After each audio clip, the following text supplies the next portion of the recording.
د قرآن شریف تلاوت کوي. خو د بدقسمتۍ نه نن موږ نه دی موبایل دی غټ موبایل هر څه تباه کړي.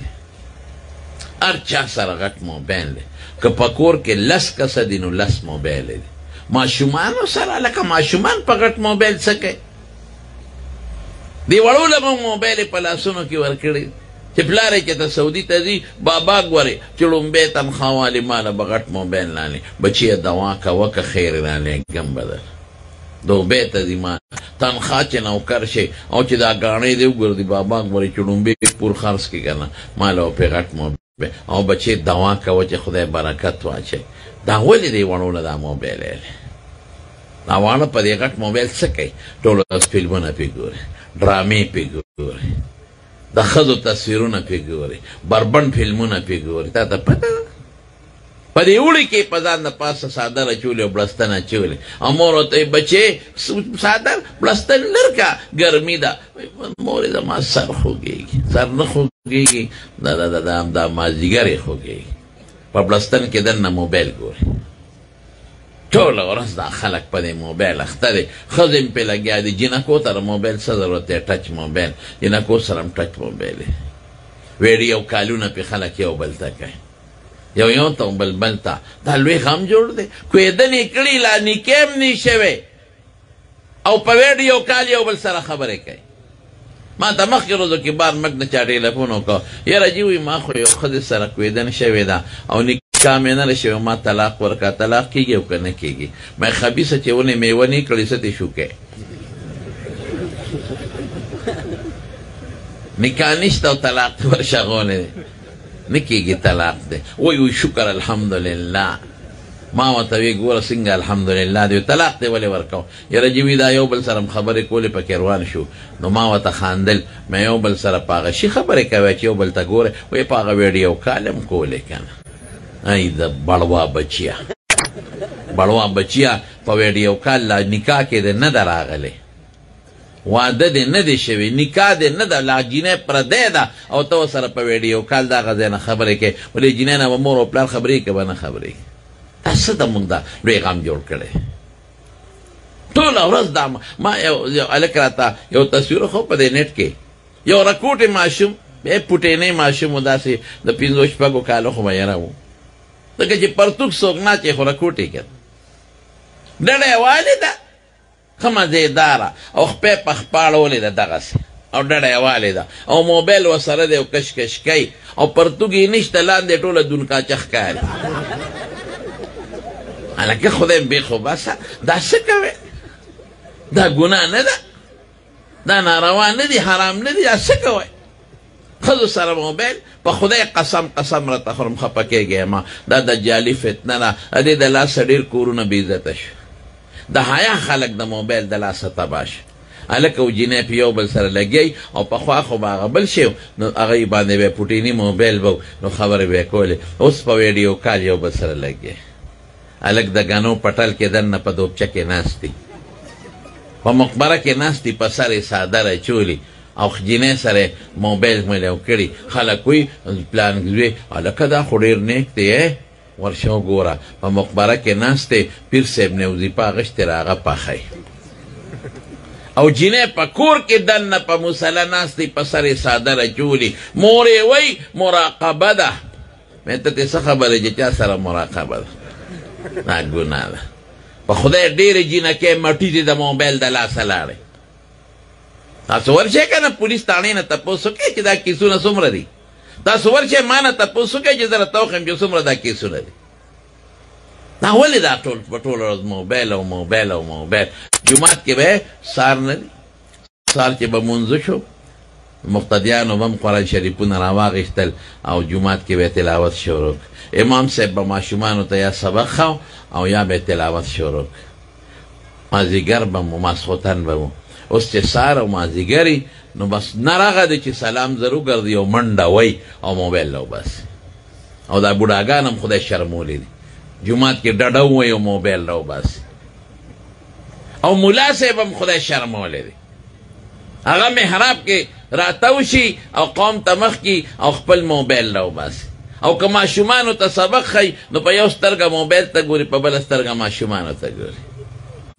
خدای ته وګوره تسبیح لاس کې راواله ذکر وکړه قرآن شریف لاس کې راواله تلاوت وکړه کنټرول شره دی موبایل نه کوم خلکو چې دا جوړ کړی دي ما ته بار ملکونه ډېر تپوسونه کېږي شیخ الهند مولانا محمود حسن رحمت الله علیه د ډېر لوی حیثیت خاوند ورونو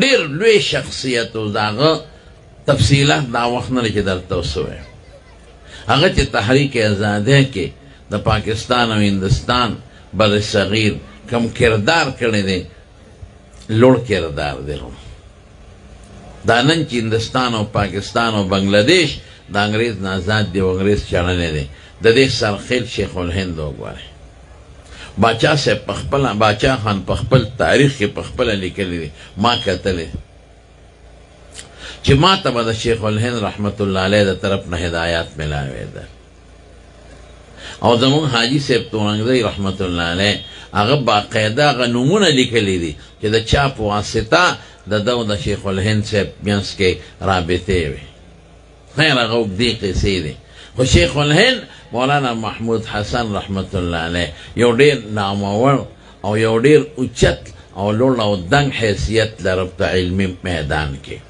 د انګریز خلاف جهاد کړی دی انګریز یې په ښکلو مجبور کړی دی او د مالټې په جیل کې چې هغه کوم صعوبتونه او تکلیفونه برداشت کړي دي او تیر کړي دي قسم په خدای سړی رپي چې هغه درته ووایم اوږدې قصې او شاګردان یې کوم شاګردان پرېښي دي د مولانا حسین احمد مدني رحمت الله علیه په شان د مفتی کفایت الله صاحب په شان د علامه انور شاه کشمیری علامه شبیر احمد عثماني علامه ظفر احمد عثماني او د مولانا محمد الیاس صاحب رحمت الله علیه په شان او د مولانا اشرف علي تانوي رحمت الله علیه وغیره د دین علاوه نورم د علم غرونه پرېښي دي مولانا عبید الله سندي رحمت الله لوی خلک یې پرېښي او د حدیث یې څونه درسونه کړي دي څونه د خدای نه یریدونکي او جړېدونکي او ټوله زندګي تېره کړه په دین کې او د دارالعلوم دیوبند لومبې طالب دی لومبې فاضل هم دی لیکن درونو چې کوم وخت وفات کېږي نو شاګردان ترې تو دي نو هغوی ورته وی صاحب تا خو ډېر د دین دپاره محنت کړی دی جهاد ورسه دې کړی دی کوم عمل دی چې ته په هغې مطمئن یې چې د قیامت پر ورځ به خدای هغه عمل ته د قبولیت په نظر ګوري او هغه عمل به خدای ته ډېر خوښي او الله به پې تا پورې باسي او تا نه به پې لوی اجر درکوي دا کم عمل دی نو شیخ الهند صاحب ورته وایي هغه کې خو عاجزي ډېره وه وایي یاره زما خو داسې څه خاص عمل نشته تاسو هم درسونه کوئ ما هم کړي دي او په شریک هم د انګریز وښکلی دی نو ما خو داسې څه عمل نه دی کړی جیلونو کې ما سره نور هم ډېر ملګري وایي صاحب دا ستا د عمل چې موږ تا نه تپوس کوو دې کې زموږ یو غرض دی دا چې دغه عمل چې تا ته خوښ دی او ته پې مطمئن یې چې الله به دې ته په دروند نظر ګوري نو زموږ مقصد دا چې دغه عمل موږ ته وښایه چې موږ پې شروع کړو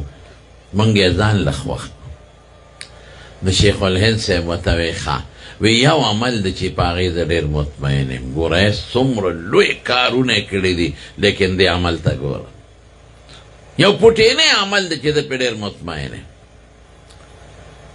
او د الله نه امید لرم چې خدای پاک به په دې عمل ما ته په دروند نظر ګوري د قیامت په ورځ او په دې عمل به زما معافي کوي او په دې عمل به زما نه ډېر خوشحاله عمل څه دی وی لومبې د قرآن شریف په اردو کې ترجمه شاه عبدالقادر رحمت الله علیه کړه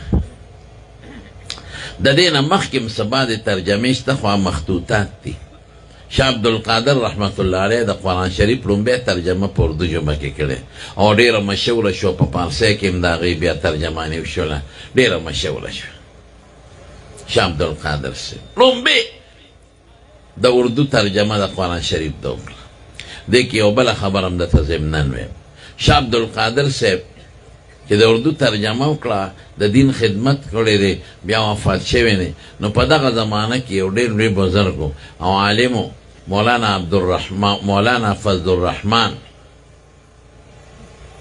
گنج مراد آبادی رحمه الله دا ډېر لوی د کشف خاوند کشف دې ته وایي چې په دې سترګو څه نه ښکاري او د زړه په سترګو راته خدای پاک یو شی وښیي او دته به کشف القبور کېده د قبرونو کشف به ورته کېده. نو مولانا فضل الرحمن گنج مراد آبادی رحمه الله